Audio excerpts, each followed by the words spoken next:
오늘 본문에 보시면 보아스와 룻이 함께 식사를 하는 장면이 나옵니다. 이 고대 근동 지역에서 함께 식사를 한다라는 것, 그만큼 친밀한 관계임을 나타내고 있는 것이지요.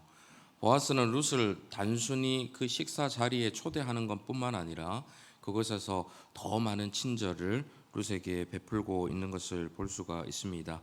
룻과 같은 이방인에게 식사를 제공하는 것은 이 보아스가 이방인이고 과부인 이 여인을 율법에 따라서 따뜻하게 환대하고 있음을 드러내는 것이지요. 그렇게 룻에게 특별한 친절을 대하고 있는데 14절 한번 보십시오. 본문 14절에 보시면 식사할 때에 보아스가 룻에게 이르되 이리로 와서 떡을 먹으며 내 떡 조각을 초에 찍으라 하므로 룻이 곡식 베는 자 곁에 앉으니 그가 볶은 곡식을 주매 룻이 배불리 먹고 남았더라. 처음 온 자리지 않습니까? 전부 다 처음 보는 사람들이고 더군다나 같은 민족도 아닙니다. 같은 언어를 쓰는 것도 아닐 거고 이방 민족인데 그 처음 오는 자리에 식탁에 같이 앉으니 얼마나 어색하겠습니까? 여러분 처음 보는 분들과 식사해 보신 적 있으시잖아요. 굉장히 불편하잖아요. 이게 특히나 이제 좀 지위가 높거나 좀 불편한 분들하고 같이 식사를 하면 이 음식이 코로 들어갈지 입으로 들어갈지 잘 모르잖아요. 룻이 지금 보아스 앞에서 이 음식을 먹는데 이 음식이 어디로 들어가는지 모를 정도로 아마 좀 긴장하는 상태 아닐까요? 굉장히 낯설기 때문에 얼마나 뻘쭘하겠습니까? 그런 룻을 보아스가 헤아립니다. 그 심정을. 그래서 부릅니다. 불러다가 자기 옆에 앉히고 편안하게 마음껏 먹으라고 해주지요. 그래서 룻이 그렇게 이야기해주는 보아스가 얼마나 고마웠을까요? 주변의 일꾼들은 사실 막 룻에 대해서 수군거리기도 했을 거고 계속 이렇게 힐끔거리며 쳐다보기도 했었겠죠. 그래도 이제 보아스 그 주인이 있으니까 막 자기들 마음대로 막 떠들거나 룻에게 말을 걸지는 또 못했을 거예요. 그럼 룻은 저 끝에서 조용히 혼자서 고개 숙이고 앉아 있었지 않았겠습니까? 그런 룻을 이제 보아스가 불러다가 여러 가지 이야기를 하는 거죠. 그래서 그냥 먹지 말고 떡 조각을 초에 찍으라. 어떤 신맛이 나는 요즘으로 따지면 잼 같은 거 찍어서 먹어라. 이렇게 이제 맛있게 먹으라라고 이야기를 합니다. 보아스의 진심이 느껴지니까 룻은 정말 편하게 먹습니다. 아주 배불리 먹었지요. 룻이 만약에 지난 월요일 말씀 사경에 참석했다면 한 80%만 배부르게 먹었을 텐데 그렇게 자족하는 음식을 먹었을 텐데 그러지 않고 아주 배불리 먹었다 이렇게 지금 표현이 나오고 있습니다. 여기서 룻이 배불리 먹고 남았더라라는 문구는 이 룻기 기자가 의도적으로 지금 기록을 하고 있는 것입니다. 텅 비어서 찾은 이방 땅에서 텅 비어 왔는데 하나님의 채우심이 시작되었음을 보여주고 있는 아주 중요하고도 상징적인 장면이라고 할 수 있습니다. 배가 고팠는데 배불리 먹었어요. 꽉 채워지게 채움을 받고 있는 룻의 모습을 상징적으로 보여주고 있는 것이죠. 이렇게 보아스는 룻을 환대하며 하나님의 율법의 말씀을 몸소 실천하고 있습니다. 그것도 단순히 형식적으로 룻을 그냥 돕는 신용만 하는 것이 아니고 마음을 다해서 룻을 돕고 있는 것이죠. 신명기 10장에 보시면 이런 말씀이 나옵니다. 19절인데요. 너희는 나그네를 사랑하라. 전에 너희도 애굽 땅에서 나그네 되었음이니라. 하나님께서 이스라엘 백성들에게 너희는 나그네를 사랑하라라고 명령하십니다. 그러면서 그 이유에 대해 뭐라고 말씀하십니까? 전에 너희도 애굽 땅에서 나그네가 되었기 때문이다. 너희도 예전에 나그네였었다. 나그네 되었을 그때에 이스라엘 백성들이 누구의 보살핌을 받았습니까? 누구의 사랑을 받았습니까? 네, 너무 조용하셔서 당황스럽네요. 하나님께서 보살펴 주셨잖아요. 애굽에서 나그네 되었을 때 그들을 구원해 내셨지 않습니까? 인도를 하셨습니다. 하나님의 사랑을 받아서 그 땅에서 구원받고 하나님의 은혜의 공급을 지속적으로 받게 되지요. 광야 땅에서 나그네가 되었을 그때에 하나님께서 지속적인 공급으로 이스라엘 백성들을 먹이십니다. 그것을 잊지 말라는 것입니다. 그 시절 힘들었을 때를 기억하며 지금 만난 그 나그네의 어려움을 이해해 주면서 그때 너희가 받은 그 은혜를 잊지 말고 너희도 똑같이 실천하라라고 말씀하고 계신 것이죠. 이러한 율법의 보아스가 아주 철저하게 순종하고 있는 것입니다. 지금 보아스, 룻이 살고 있는 이 시대는 각기 자기 소견에 옳은 대로 살았던 사사시대였지요. 그 사사시대에 하나님의 말씀이 희귀하고 하나님 말씀에 순종하는 사람이 없었을 그때에 보아스가 이 율법의 말씀에 따라서 나그네와 이방인과 약자와 과부인 이 룻에게 친절을 베푸는 것, 이것은 단순히 인간적인 어떤 성품의 문제가 아니라 호의를 베푸는 호감이 있어서 뭘 하는 것도 아니고 하나님의 말씀에 따라서 그 율법을 철저하게 지키는 것이 몸에 밴 보아스의 행동이었던 것입니다. 이를 통해서 보아스의 신앙이 아주 돋보이는 장면이지요. 나그네의 삶이라는 것, 저는 벨기에에서 7년을 살면서 참 많이 경험을 했습니다. 생김새도 다르고 언어도 다르고 문화도 다르고 음식도 다르고 집 모양도 다르고 심지어는 그 땅에는 하늘도 낮아 보여요. 하늘이 실제로 낮을 리는 없잖아요. 그런데 하늘이 되게 낮게 보입니다. 모든 것이 하나부터 열까지 다 다르지요. 모든 것이 낯선 이방 땅에서 이방인이 되어서 살아가면서 겉으로는 어느 정도 막 형식적으로 섞여서 살아가는 것처럼 보이지만 그렇게 보이기 위해서 부단한 노력을 해야 됩니다. 어색한 상황을 만들지 않기 위해서 못 알아들어도 알아듣는 척 웃어야 되고요. 누군가가 뭐 잘못을 해도 그냥 바보처럼 웃기만 하고 괜찮다고 그러고 그렇게 살아왔었죠. 그 나라에 깊이 흡수되기에는 제약이 정말 많았습니다. 안 되는 영어로 잔뜩 긴장하면서 하루 종일 수업을 듣고 또 친구들하고 쉬는 시간에 서로 별로 관심도 없는데 어색하지 않으려고 말을 걸죠. 그리고 또 대화를 이어나가야 되죠. 그렇게 긴장된 하루를 보내고 나면 집에 들어와서는 한숨이 절로 나옵니다. 하루 종일 정말 힘든 시간을 보내게 되거든요. 박사과정에 이제 들어가면 1년에 매년 한 번씩 전 세계에 흩어져 있는 박사 학생들이 매년 9월마다 이제 벨기에에 있는 학교에 모여가지고 일주일 동안 콜로키움을 하는데요. 닥터럴 콜로키움이라고 부르는 우리말로 하면 학회 같은 걸 이제 하죠. 그래서 한 해 동안 그 박사생들이 자신이 연구했던 이런 것들을 학생들과 교수님들 앞에서 발표를 합니다. 그러면은 학생들과 교수들이 피드백을 하고 질문을 하고 이런 이제 학회를 매년마다 하는데요. 제가 이제 박사과정 들어가서 첫 번째 학회를 일주일 동안 하는데 첫 번째 학회를 참여했는데 그 일주일이 딱 지나고 나서 바로 몸살이 왔습니다. 끙끙 앓아 누웠어요. 얼마나 긴장하면서 있었던지 그곳에서 끝나니까 바로 몸살이 나더라고요. 그렇게 이 나그네의 삶, 이방인의 삶 이런 것이 결코 쉽지 않은, 알게 모르게 어려운 일들이 참 많은 그런 삶이라는 것을 뼈저리게 느꼈습니다. 꼭 외국을 나가지 않더라도요. 여러분 충청도에서 태어나셔서 사시다가 경상도만 가도 좀 어떻습니까?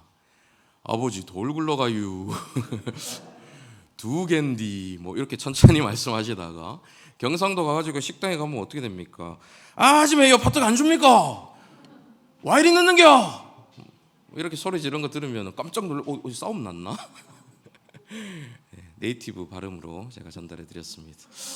이런 일들이 막 비일비재하지요. 그래서 우리가 살고 있던 그 지역만 벗어나서 다른 지역만 가도 굉장히 낯선 환경에 적응하는 데 많은 에너지를 쏟아내야 합니다. 고향을 떠나 나그네의 삶을 살아가는 것이 이렇게 쉽지 않은 것이죠.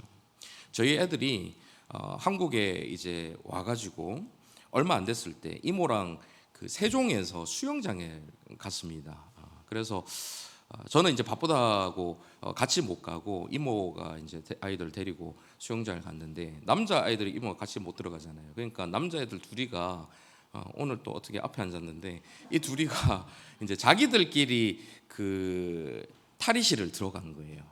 그런데 신발을 신고 들어간 겁니다. 이 벨기에는 신발을 좀 신고 이렇게 딱 들어가거든요. 그러니까 그냥 아무 생각 없이 처음 들어가는 데고 이러니까 신발을 신고 이제 딱 들어갔는데 거기 있던 아저씨가 한 말씀 하셨습니다. 뭐 하는겨? 아이들 보고 뭐 하는겨? 이렇게 하셨다는 거예요. 그러니까 아이들이 안 그래도 지금 자기들끼리 둘이만 들어가고 막 두렵고 떨리는데 얼마나 무서웠겠습니까? 그 신발 신고 온 거에 대해서 그렇게 혼이 났다고 이야기를 하더라고요. 그러면서 이제 저한테 집에 와가지고 아빠 뭐 하는겨 아저씨한테 혼났다고 혼났다는 이야기를 막 합니다.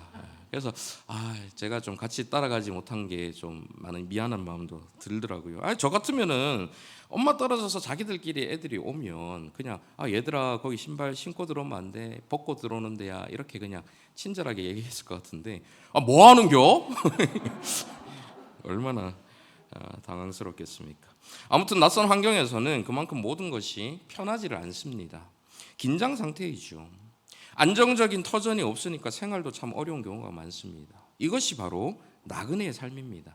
그러니 이러한 나그네들의 형편을 이해해주고 그들에게 먼저 손을 내밀면서 사랑으로 대하는 것, 그것이 바로 하나님께서 명령하신 하나님의 뜻이고 그리스도인들에게 꼭 필요한 덕목인 것입니다. 오늘 보아스가 율법을 지켜내며 이 나그네의 삶을 살고 있는 룻을 환대했던 것처럼 저와 여러분도 그리스도인으로서 하나님의 말씀에 따라 나그네를 환대하고 그들을 사랑하는 것이 필요하다라는 것이죠. 신약 시대에도 나그네 대접은 아주 중요한 일이었습니다. 교회의 감독이 갖춰야 할 자격 중 하나가 나그네를 잘 대접하는 것이었죠. 디모데전서 3장 2절을 보십시오. 화면에 준비가 되어 있을 것입니다. 그러므로 감독은 책망할 것이 없으며 한 아내의 남편이 되며 절제하며 신중하며 단정하며 나그네를 대접하며 가르치기를 잘하며, 여기 나그네를 대접하는 자체가 감독의 덕목 중에 하나로 꼽을 만큼 신약 시대에도 이 나그네 환대, 나그네 사랑이라는 것이 굉장히 중요한 것입니다. 우리는 이 땅에서 모두 나그네로 살아갑니다. 본향인 하늘나라를 떠나 이 땅에서 장막 인생을 살아가는 것이죠. 나그네 삶을 살아가는 것입니다. 그러니 하나님께서 너희가 나그네 되었을 때를 기억하며 나그네를 사랑하라라고 하시고, 그렇게 나그네를 사랑하면서 또한 너희 역시도 이 땅에서 나그네 삶을 살아가는 인생이다라는 것을 잊지 말라라고 하시는 것이죠. 기억하게 만들어 주시는 것입니다. 우리 하나님은 나그네로 대변되는 이 약자들, 고아와 과부로 대변되는 약자들을 사랑하시는 분이십니다. 힘이 없다고, 소수라고, 뭔가 부실한 것이 있다고 탓하시거나 그런 이들을 버리시는 분이 아니시지요.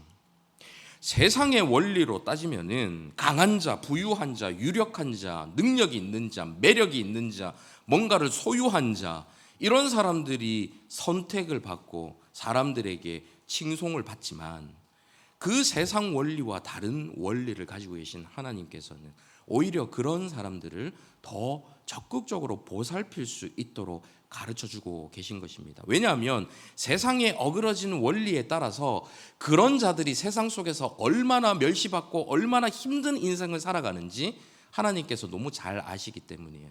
타락의 결과로 이 땅은 어그러진 삶이지요. 그래서 약육강식, 강한 자가 살아남고 약한 자는 짓밟히고 있는 자는 더 많이 뺏어서 없는 자에게 뺏어서 더 많이 가지고 하는 이런 형식의 원리들이 이 세상의 원리입니다. 그것은 타락의 결과예요. 하나님께서는 그런 이 세상을 바라보시면서 안타까워 하시면서 하나님의 백성들에게 너희는 그렇게 살지 말라라고 말씀하시죠. 너희는 내 백성답게 나의 원리로 따라 살아가라. 세상 원리는 강자가 우대받는 원리이지만 너희는 약자들을 돌아보는 나의 원리, 나의 성품에 따라서 살아가라라고 명령하시는 것입니다. 따라서 나그네를 사랑하는 것은, 저와 여러분이 나그네를 사랑하는 것은 하나님의 성품을 드러내는 일입니다.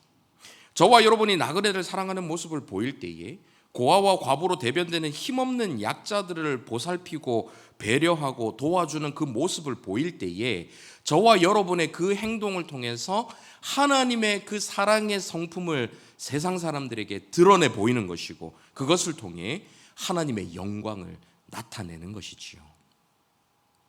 그런 의미에서 앞으로 우리 서울제일교회는 나그네와 약자들을 돌아보는 일들을 아주 체계적이고 구체적으로 실천하려고 합니다. 먼저 교회 안에서 돌봐야 할 나그네가 누구일까요? 한번 생각해 보십시오. 교회 안에 우리가 돌봐야 할 나그네.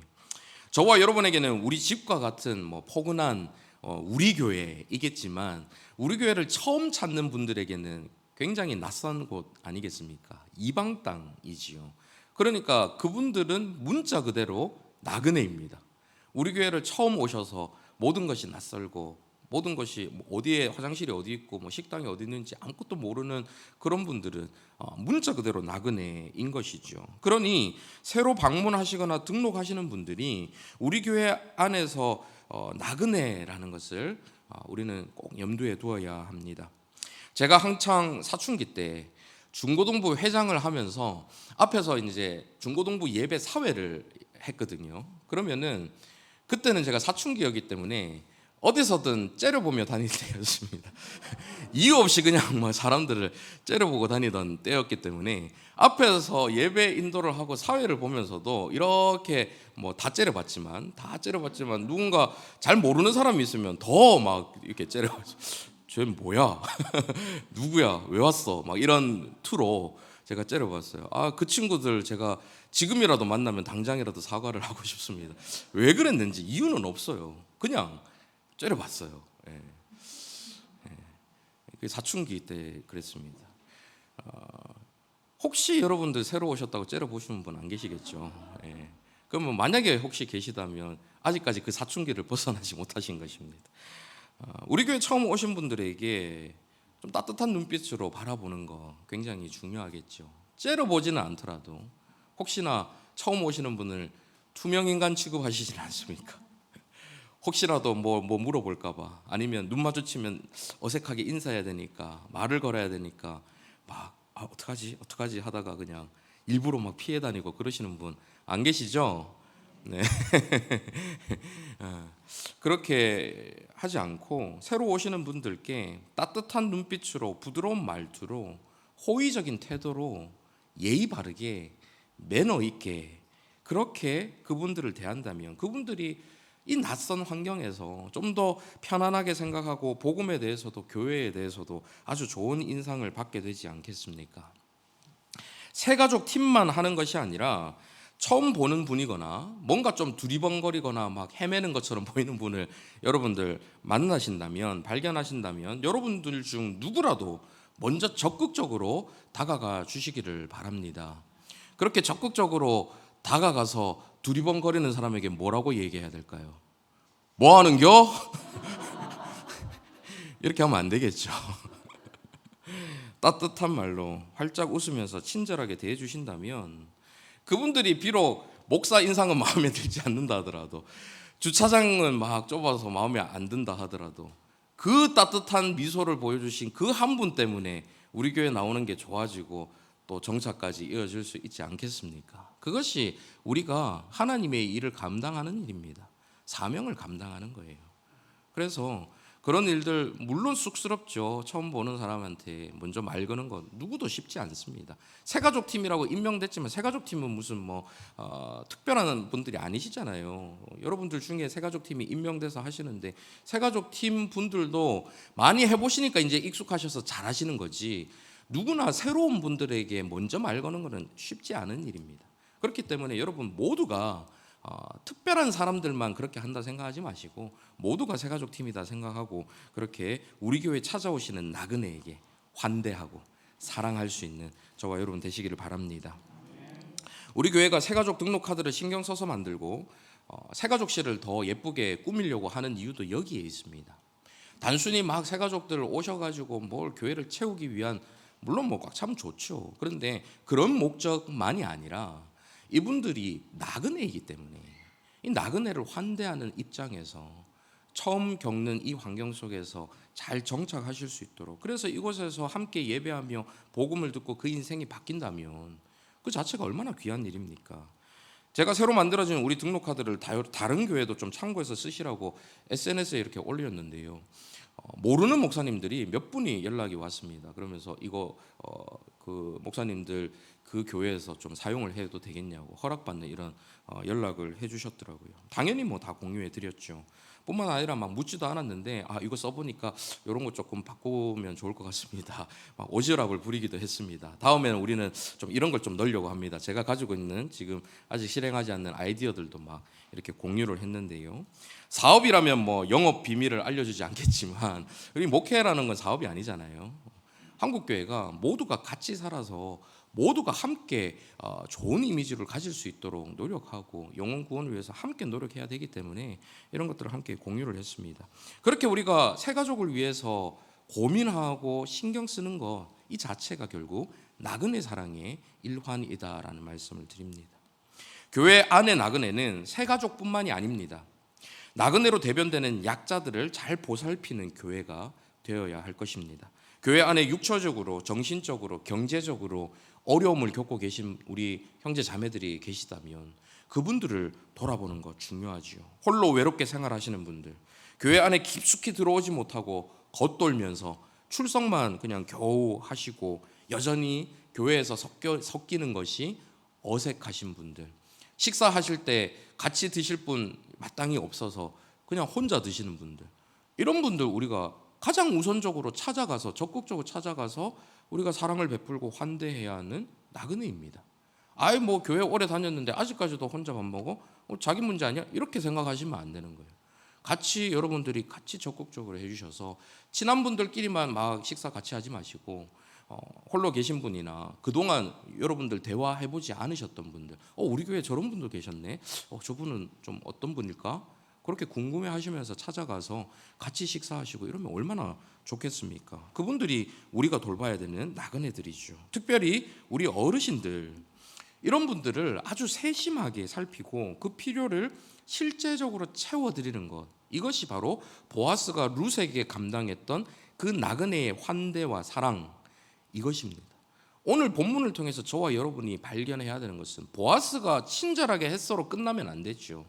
보아스가 친절해 한 거는 보아스가 친절하게 한 거고, 저와 여러분은 그 말씀이 기록되어서 오늘 읽히는 것을 통해 하나님께서 저와 여러분 역시도 보아스 같이 행하라라고 말씀하시는 그 뜻을 발견해야 하는 것입니다.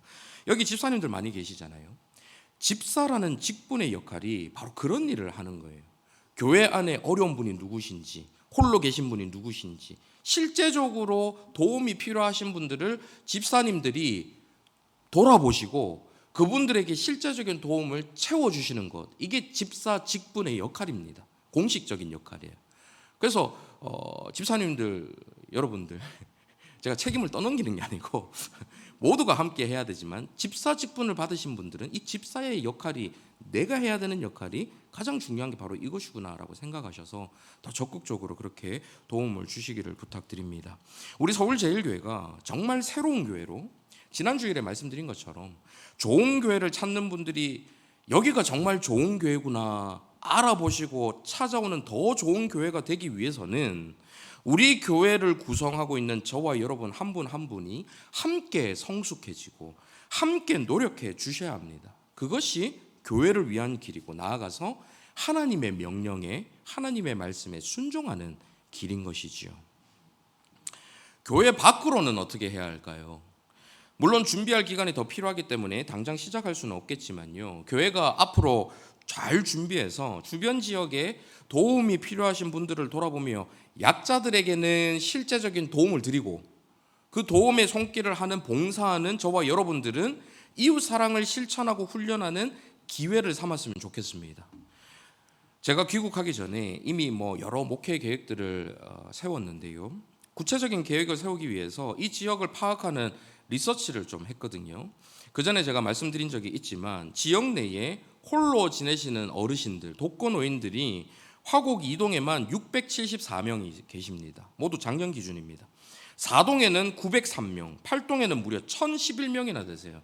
이런 많은 분들이 홀로 살아가고 계세요. 우리 지역, 교회 주변 지역에 그 홀로 살아가고 계신 분들이 그 주민센터를 통해서 복지 담당자를 통해서 여러 가지 복지 혜택을 누리시기는 하지만 제가 이런 수치들을 막 이야기하면서 앞으로 우리 교회에서 이런 분들을 좀 구체적으로 보살펴 드리려고 합니다라고 그 주민센터 복지 담당자에게 말씀을 드렸더니 막 놀라면서 자기들도 모르는 현황을 어떻게 목사님 다 알고 있냐고 놀라더라고요. 복지 사각지대에 있는 사람들이 많습니다. 그분들이 그런 말씀을 하시더라고요. 우리가 이제 기준을 명확하게 세우다 보니까 실제적으로는 아주 어려운데 그 기준에 미치지 못해서 혜택을 받지 못하는 사각지대에 계신 분들이 참 많다. 어르신들도 그렇고 또 한부모 가정의 아이들도 그렇고 막 그런 가정들이 참 많이 있다라는 말씀을 하시더라고요. 그런 분들을 우리가 앞으로 돌아봐야 되는 그런 일들 아니겠습니까? 서울제일교회가 이곳에 있는 한 여러분들 뉴스를 통해서 한 번씩 보시잖아요. 생활고에 찌들려 가지고 절망 속에 있으면서 그 월세 낼 돈이 없어서 몇 푼이 없어서 가족이 막 스스로 세상을 등지는 이야기, 이런 이야기들 뉴스에서 많이 보시지 않습니까? 서울제일교회가 이곳에 있는 한 최소한 이 지역 내에서는 우리 교회의 영향권 안에 있는 이웃들 중에서는 이런 비극적인 일들이 일어나지 않아야 하지 않겠습니까? 그러기 위해서는 우리 교회가 앞으로 감당해야 할 일들이 참 많이 있습니다. 제가 벨기에에서 외국인이었던 것처럼 여기서도 외국인 나그네들이 많이 있겠지요. 화곡 이동에 외국인 근로자와 결혼 이민자, 유학생들이 133명 있더라고요. 기타 외국인이 154명, 한국 국적 외국인이 150명, 외국인 주민 자녀가 88명 있습니다. 이동에만요. 4동과 8동은 더 많아요. 숫자가. 이 숫자 자체가 지금 외울 것도 아니고 숫자 자체가 중요한 게 아니라 이만큼 지금 많다는 걸 말씀드리는 겁니다. 이 현황을 우리가 파악을 해야 구체적으로 어떤 도움을 누구에게 줘야 되는지를 알 수 있기 때문에 제가 이 현황들을 파악한 것입니다. 이런 분들께 복음을 전하면 어떤 일이 일어나겠습니까? 이분들이 우리 교회에 나와가지고 또는 우리가 전하는 복음을 받아들여서 하나님을 믿으면 이분들이 여기서 평생 살지 않는 한 자기 나라로 돌아갈 거 아닙니까? 돌아가면 그곳에서 선교사가 되는 거예요. 한국 사람을 그 나라 선교사로 파송해가지고 교육시키고 정착하도록 만들고 적응하도록 만들고 언어 훈련시키고 그러면 한 선교사가 그 땅에서 적응해서 복음 전하는 시작을 하려면 한 최소 5년 이상 걸리지 않겠습니까? 그런데 이분들은 그런 시간이 필요 없어요. 이 땅에서 우리가 전한 그 복음을 받아들이기만 하면 자기 땅에 돌아가가지고 바로 일선에서 복음을 전할 수 있는 선교사가 되는 겁니다. 이만큼 효율적인 선교가 어디 있습니까? 이런 것을 우리가 내다본다면 이 지역 내에 계시는 외국인 근로자들, 단순히 나그네로서의 그들에게 환대하는 걸 넘어서서 선교사를 양성하는 거예요. 일석이조, 일석삼조 아니겠습니까? 귀한 이 선교의 역할들을 감당하기 위해서 우리 이 지역 사회에 있는 외국인 분들을 또 생각하고 그분들을 또 케어하는 것도 우리가 준비를 해야 할 것입니다. 지역의 약자에 대한 내용은 아니지만 리서치를 하면서 우리 교회 주변에 학교는 어디에 몇 개가 있는지, 학생들은 몇 명인지 이런 것도 다 살펴보았습니다. 깜짝 놀란 게 우리 교회에서 제일 가까운 이 신정초등학교, 여기에 전체 학생 수가 한 1,500명 되더라고요. 지금 그 출생률이 워낙 낮아가지고 어떤 학교는 한 학년에 한 학급밖에 없고 어떤 데는 그마저도 없어서 폐교하는 학교들이 늘어난다는데 우리 동네에 이 제일 가까운 초등학교 학생 수가 그렇게 많다라는 건 아주 고무적인 일이죠. 그마저도 사실은 올해는 작년 기준에 1,500명이죠. 올해는 1,300명대로 또 떨어졌더라고요. 그렇지만 여전히 많은 인원이 지금 초등학생들이 여기 주변에 있습니다. 무엇을 의미할까요? 3, 40대, 이 초등학생 부모들의 3, 40대가 많이 거주하는 지역이다라는 것을 알 수가 있지요. 그걸 이제 구체적으로 좀 살펴보니까 교회 주변의 3, 40대뿐만 아니라 화곡동의 인구 분포도가 교회를 중심으로 화곡 2동, 4동, 8동 연령별로 세대별로 보니까 제일 많은 연령대가 20대, 30대, 40대더라고요. 모든 연령대 중에 이 화곡 2동, 4동, 8동에 2, 3, 40대가 제일 많습니다. 그러면 우리 교회가 지역 교회로서 앞으로 어떤 부분에 초점을 맞춰야 할까요? 모든 교회들이 다음 세대에 초점을 맞춰야 하겠지만 우린 교회는 이런 지역 특성상 특별히 더 다음 세대 아이들, 그리고 이 지역의 가장 높은 비율인 젊은 세대들만 타겟을 삼으면 안 되겠지만 그들도 호감을 갖고 찾을 수 있는 교회가 되어야 하지 않겠습니까? 그런데 그런 교회가 그냥 만들어질까요? 절대 그냥 만들어지지 않습니다. 생각하지 않고 준비하지 않고 바꾸지 않으면 그런 교회들은 자연스럽게 생겨나질 않습니다. 저랑 같이 일해보신 분들은 제가 좀 깐깐하다고 생각을 하실 텐데요. 예, 디테일한 것을 아주 신경을 많이 쓴다라는 것도 아실 거고, 어떤 분들은 뭐 기준이 너무 높아 뭐 이렇게 말씀하시는 분들도 아마 계실지 모르겠습니다. 근데 여러분, 더 좋은 교회는 절대로 그냥 되지 않습니다. 저는 지난번에도 말씀드렸지만 그냥 목사가 되기 위해서 이 길을 걷는 것이 아닙니다. 할 거 없어서 목사가 된 게 아니에요. 그냥 목사 말고 좋은 목사 되려고 이 길을 걷고 있거든요. 제가 목회하는 우리 교회도 그냥 거기 있는 지역 교회, 그저 그런 지역 교회가 아니라 정말 좋은 교회가 될 수 있기를 바랍니다. 물론 지금도 좋은 교회예요. 지금도 좋은 교회인데 더 좋은 교회가 될 수 있길 바라요. 그저 그런 교회 얼마나 많은데 굳이 우리도 숫자 하나 더 보탤 필요가 없지 않습니까? 저는 제가 기준이 높다고 생각하지 않는데요. 기준은 여러분이 정말 높으신 것 같아요. 얼마나 기준이 높으시면 교회 이름을 서울제일교회, 서울에서 제일 가는 교회 이렇게 이름을 지으셨습니까? 아주 기준이 높으신 거죠. 근데 서울에서 제일 가는 교회라고 이름을 지으셨으면 정말 이름대로 그런 교회가 되어야 하지 않겠습니까? 여러분이 생각하시는 좋은 목사님 누가 계십니까? 뭐 지금은 고인이 되신 우리 옥하는 목사님이나 하용조 목사님 존경하시는 분들 많으시죠. 이런 목사님들 설렁설렁 목회하지 않으셨거든요. 굉장히 치열하게 하셨거든요. 미쳐야 미친다 하면서 굉장히 치열하게 목회를 하셨습니다. 지금도 제 주변에는 제가 도저히 따라갈 수 없이 열심히 치열하게 목회하시는 분들이 정말 많습니다. 그래서 제 기준이 절대 높은 게 아닙니다. 네, 공감 안 하시는 분들도 계시는데, 우리 이찬수 목사님께서 말씀하셨잖아요. 제가 아주 세심하다고. 여러분, 저는 절대 깐깐하거나 까다로운 게 아니라 세심한 겁니다. 예, 그렇게 알아주십시오. 물론 뭐 지나칠 때도 없진 않지요. 인정합니다. 하지만 이런 세심함의 혜택이 누구한테 다 돌아갈까요? 우리 성도님들에게 다 돌아가지 않겠습니까? 같이 일하시는 분들은 힘드시겠지만 일꾼들이 힘든 만큼 그 혜택은 다 우리 성도님들께 돌아간다라고 생각을 하시죠. 우리 교회의 이미지가 더 아름다워지고 더 좋아지게 되는 것이 우리 교회가 하고자 하는 사역에도 더욱 긍정적인 영향을 끼칠 수가 있는 것입니다. 이런 것은 그냥 이루어지는 게 아니에요. 물론 이런 외적인 부분들이 본질은 결코 아닙니다. 교회의 존재 목적, 예배와 또 복음 전파, 이 본질적인 부분이 있죠. 이 복음은 어떤 그릇에 담기더라도 그 고유한 거룩성과 영혼의 가치가 변질되지 않습니다. 하지만 그렇다고 해서 이 복음, 이 귀한 것을 일부러 더럽고 깨진 그릇에 담아줄 필요는 없잖아요. 일부러 막 무례하고 투박하게 던져서 받으라고 막 이렇게 줄 필요는 없지 않습니까? 제가 조금만 신경 쓰면 복음을 더 깨끗하고 예쁜 그릇에 담아서 더 받아들이기 쉽게 전달할 수 있는데, 뭐 이런 생각을 하면요, 할 수 있음에도 그 신경을 쓰지 않아서 그렇게 하지 않는다는 것이 마치 한 달란트를 받고 땅에 묻어둔 그 악하고 무익한 게으른 종이 되는 것 같은 생각이 막 드는 거예요. 제 스스로가 불성실하고 열정 없는 그런 무익한 종이 되는 기분이 드는 겁니다. 그러니까 힘들어도 좀 쉬고 싶어도 끊임없이 고민하고 생각을 하게 되는 거죠. 남녀노소 누구나 호감을 갖는 교회, 좋은 교회를 찾는 이들에게 적합한 더 좋은 교회를 그냥 단순히 그런 교회 됐으면 좋겠다 갈망만 하고 있는 것이 아니라, 그 교회를 만들기 위해서는 저와 여러분의 대가 지불이 반드시 필요한 것입니다. 혼자서 제가 막 북치고 장구치고 다 한다고 되는 게 아니잖아요.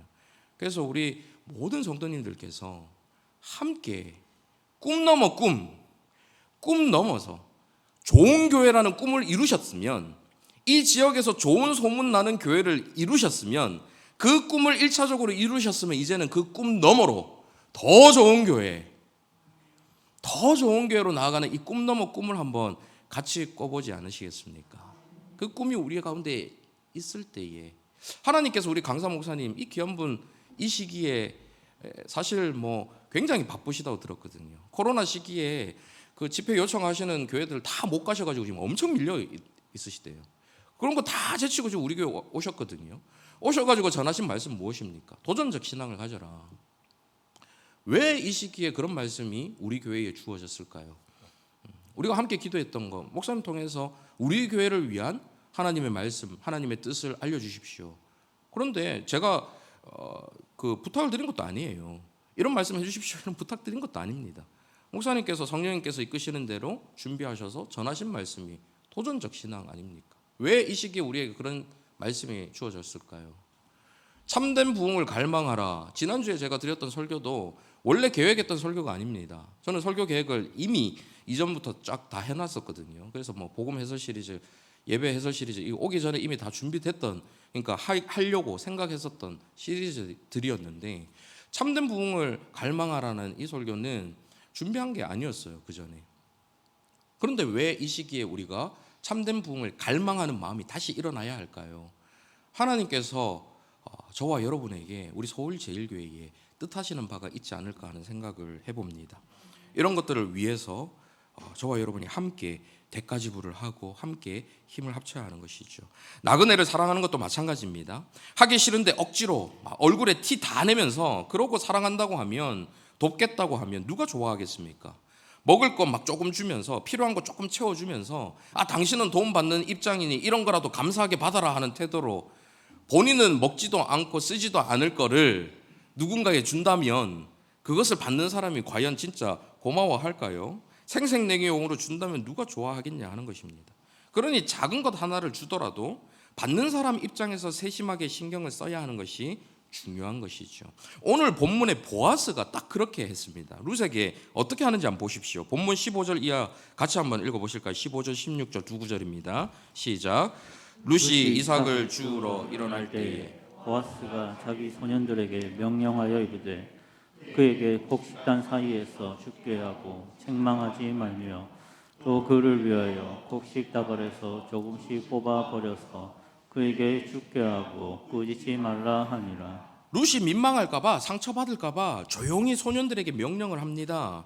원래 곡식을 소년들이 다 베고 나면 그 베어진 곡식을 뒤에서 따라가면서 소녀들이 단으로 묶습니다. 그렇게 단으로 묶고 나서 정리 다 하고 나서 바닥에 떨어져 있는 곡식을 룻과 같은 이방인들이, 나그네들이 줍는 거거든요. 그런데 단 사이에서 주어라 하는 것은 소년들이 베고 나서 소녀들이 와가지고 단을 묶을 거기에서 주어란 얘기예요.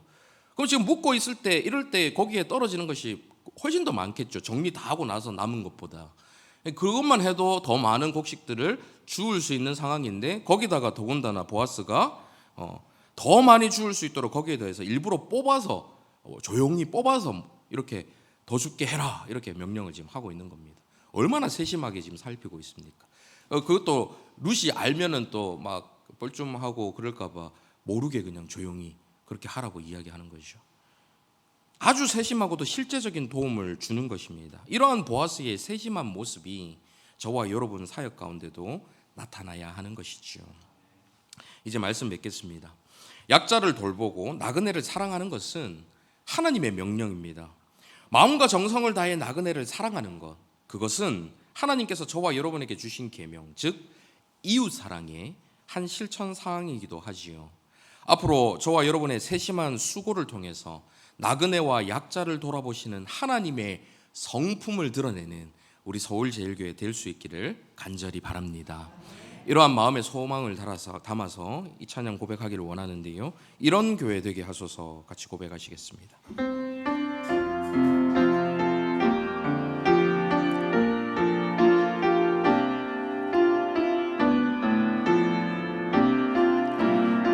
진정한 예배가 숨쉬는 교회, 진정한 예배가 숨쉬는 교회, 주님이 주인 되시는 교회, 믿음의 기도가 쌓이는 교회, 최고의 찬양을 드리는 교회, 말씀이 살아 움직이는 교회, 성도의 사랑이 넘치는 교회, 섬김과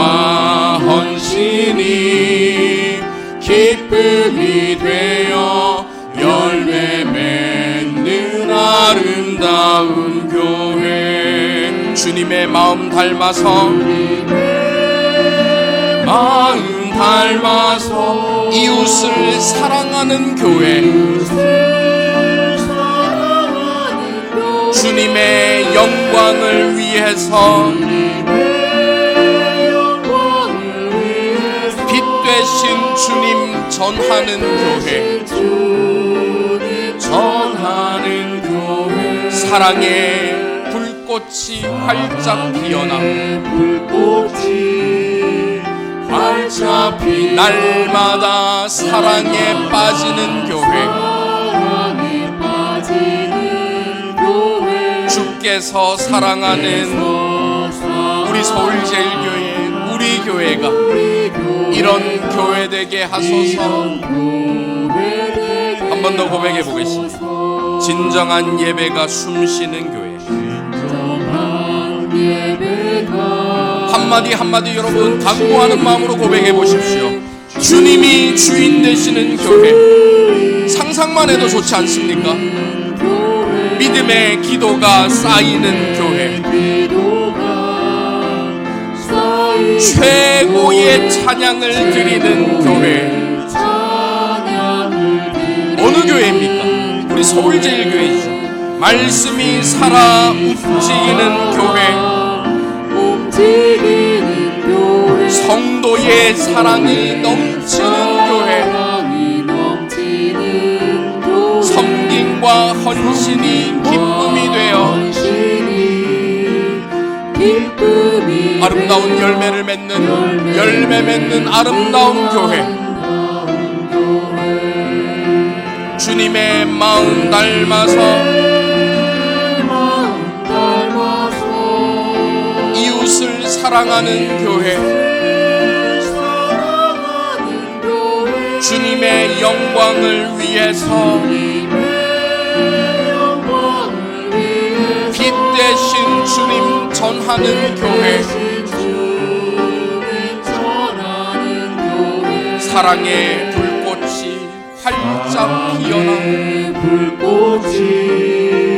활짝 피어나 날마다 사랑에 빠지는 교회, 주께서 사랑하는 우리 교회가 이런 교회 되게 하소서. 주께서 사랑하는 우리 교회가, 주께서 사랑하는 우리 교회가 이런 교회들. 마지막으로 한 번 더 고백합니다. 주께서 사랑하는 우리 교회가, 주께서 사랑하는 우리 교회가 이런 교회 되게 하소서.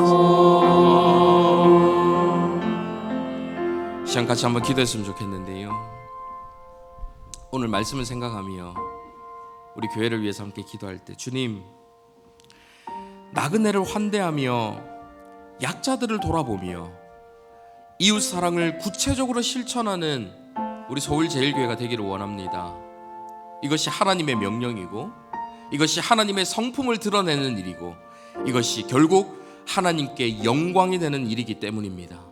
하나님, 저희에게 나그네와 약자들을 돌아볼 수 있는 마음을 허락하여 주시고, 그들을 세심하게 돌아볼 수 있는 눈이 열리게 하여 주시고, 그들 입장에 서서 그들의 마음을 헤아릴 수 있는 넓은 마음을 허락하여 주시고, 그들을 사랑할 수 있는 참된 사랑이 회복되게 하여 주시옵소서. 말씀을 생각하며 한번 기도하도록 하겠습니다. 살아계신 아버지 하나님, 이 시간 저희 교회를 위해서 기도합니다. 우리가 나그네와 약자들을 돌아보는 교회 되기를 원합니다.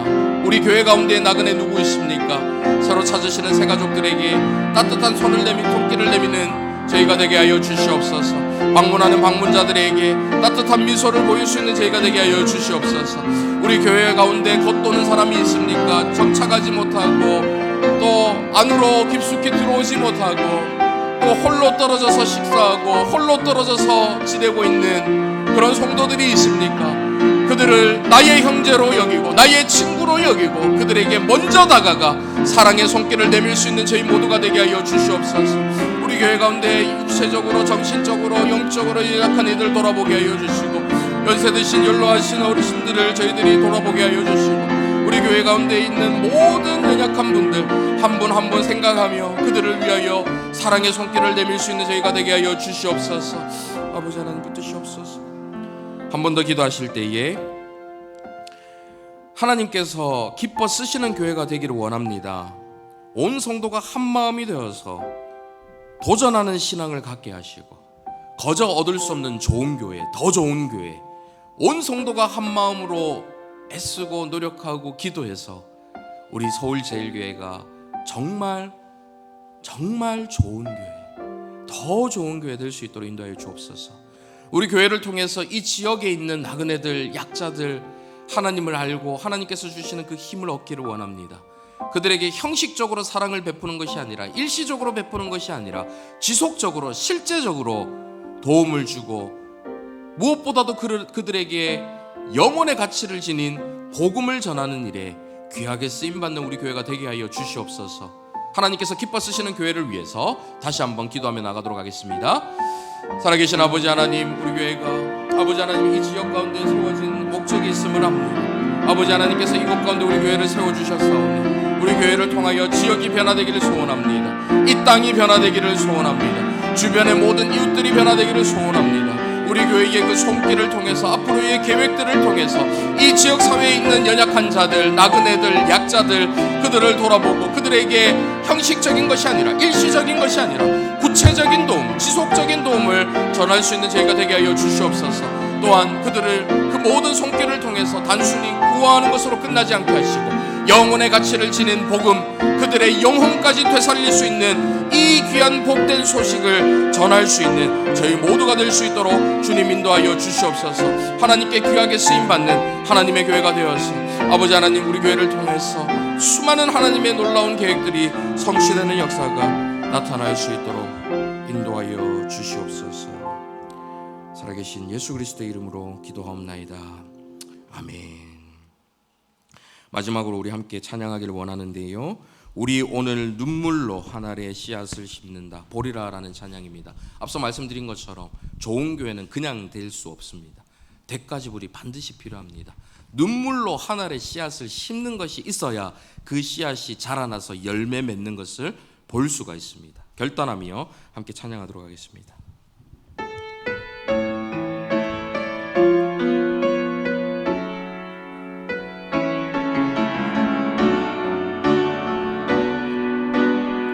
우리 오늘 눈물로, 우리 오늘 눈물로 한 알의 씨앗을 심는다.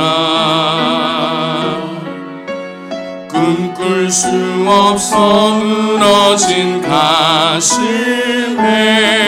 저들의 푸른 꿈 다시 돋아나도록 우리 함께 땀 흘려 소망의 길을 만든다. 내일로 가는 길을 찾지 못했던 저들 노래하며 달려갈 그 길, 그날에 우리 보리라. 새벽 이슬 같은 저들 일어나 뜨거운 가슴 사랑의 손으로 이 땅 치유하며 행진할 때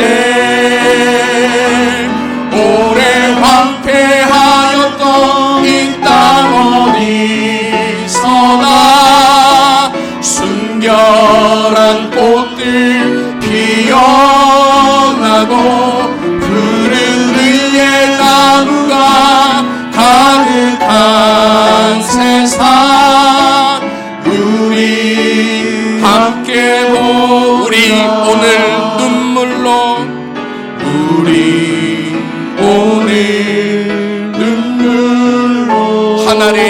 씨앗을 심는다. 하늘에 씨앗을 심는다. 우리 주변의 복음을 알지 못해서 꿈꿀 수 없어 무너진 그 가슴 속에 저들의 푸른 꿈 다시 돋아나도록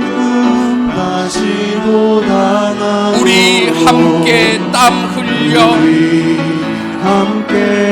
우리 서울제일교회를 통하여 소망 없는 이 땅에 소망의 길을 만든다. 내일로 가는 길을 찾지 못했던 절망 속에 있는 그들, 저들 노래하며 달려갈 그 소망의 길, 그 희망의 길, 그날에 우리 보리라. 우리 보리라.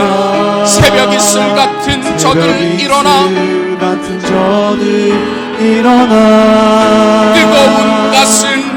뜨거운 사랑의 손으로 메마른 이 땅 가운데, 죽어가는 이 땅 가운데 이 땅 치유하며 행진할 때, 오래 황폐하였던 이 땅 어디서나 순결한 꽃들 피어나고 푸른 의의 나무가 가득한 세상, 우리 함께 마지막으로 고백합니다. 그날에 우리 보리라. 그날에 우리 보리. 새벽 이슬 같은 저들 일어나. 뜨거운 가슴 사랑의 손으로, 가슴 사랑의 손 이 땅 치유하며 행진할 때, 오래 황폐하였던 이 땅 어디서나 순결한 꽃들 피어나고 푸른 의의 나무가 가득한 세상, 우리 함께 보리라. 할렐루야. 믿음으로 바라보십시오. 보이지 않는 땅을 믿음으로 바라보십시오. 여러분, 도전합니다. 그동안 여러분들께서 어떤 신앙생활을 해오셨는지 때로는 부흥의 때가 있으셨겠죠. 그때를 갈망하는 마음을 가지고 그때보다 더 큰 부흥의 때 아직 오지 않았음을 기억하며 그 참된 부흥을 갈망하는 마음이 우리 가운데 불일 듯 일어나길 소원합니다. 그리하여 우리의 손길을 통해서 우리 서울제일교회가 참된 부흥을 경험하며, 우리 교회가 참된 부흥을 경험하면 우리 주변에 있는 이 땅이 또한 다시 살아나는 그 부흥의 역사가 나타날 줄 믿습니다. 이 땅을 치유하기 위해서라도, 죽어가는 주변 이웃들을 되살리기 위해서라도 우리가 먼저 참된 부흥을 맛봐야 되지 않겠습니까? 다시 살아나는, 다시 회복되는, 다시 일어서는 그 참된 부흥의 역사가 우리 교회 가운데 있게 하여 주시옵소서. 그 밖에 교회에 여러 가지 기도 제목을 놓고, 특별히 5월 28일 성령 강림절에는 또 우리 박용돈 교수님 초빙해서 함께 말씀 나누려고 합니다. 강사 목사님 위해서 기도해 주시고, 앞으로 우리 교회 모든 사역들을 위해서 기도 제목을 놓고 함께 기도하신 후에 자유롭게 기도하시다 돌아가시겠습니다. 기도하시겠습니다. 살아계신 아버지 하나님, 하나님께서 우리에게 주신 그 꿈을 다시 한번 꾸기를 원합니다. 꿈 넘어 꿈으로 다시 한번 나아가기를 원합니다. 하나님께서 정말로 기뻐 쓰시는 하나님의 종들이 되어서 우리 교회가 먼저 참된 부흥을 경험하고 그 부흥을 이 땅 가운데 전파하는 주님의 귀한 교회 될 수 있도록 인도하여 주시옵소서.